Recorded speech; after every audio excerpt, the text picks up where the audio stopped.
Все ключевые игроки топливно-энергетического комплекса России и ряда зарубежных стран собрались в эти дни в Москве. Манеж преобразовали в большое выставочное пространство.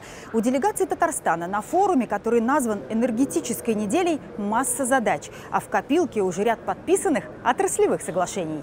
Работа на форуме для татарстанцев сразу началась активно. Рустам Минниханов переговорил с вице-премьером Александром Новаком. Затем подписал соглашение с компанией «Лукойл» о взаимном сотрудничестве. Согласно этому документу, «Лукойл» и Татарстан будут проводить единую научно-техническую политику в сфере внедрения прогрессивной техники и технологий добычи, транспортировки и переработки углеводородного сырья. Вместе заботиться и об экологии. Сразу после подписания Рустам Минниханов прокомментировал федеральным СМИ тему энергетического кризиса в Европе. Я думаю, это надуманная проблема.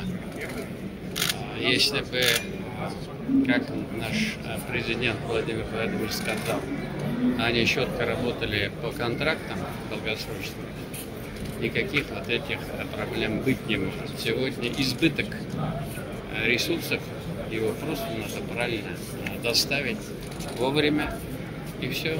По мнению Рустама Минниханова, для России оптимально устойчивая цена на нефть в размере 70-75 долларов за баррель. Слишком высокая цена, по словам президента Татарстана, не всегда хорошо. После того, как высоко поднялся, очень больно падать.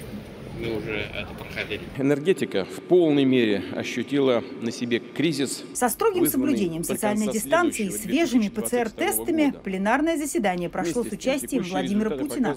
По прогнозам экспертов, на горизонте 25 лет доля углеводородов в мировом энергетическом балансе может сократиться с нынешних 80-85% до 60-65%. При этом роль нефти и угля снизится. Сидящие в зале мои российские коллеги прекрасно это все знают, понимают и исходят из этого. Роль природного газа, как наиболее экологически чистого, переходного вида топлива, вырастет.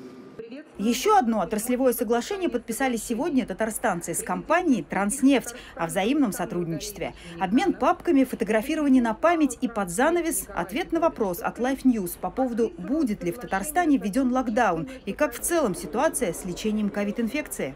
Лекарства есть, генералы помогают им. Дай бог все выздоровеют. Знаете, это не только у нас, это везде.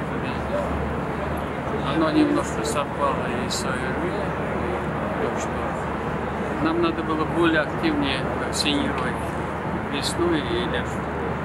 Люди немножко расслабились, и мы тоже расслабились. Дина Гзалиева, Дмитрий Шилов, Александр Ярошов, ТНВ, Москва. Закажи рекламу на ТНВ. Телефон в Казани 5 705 100.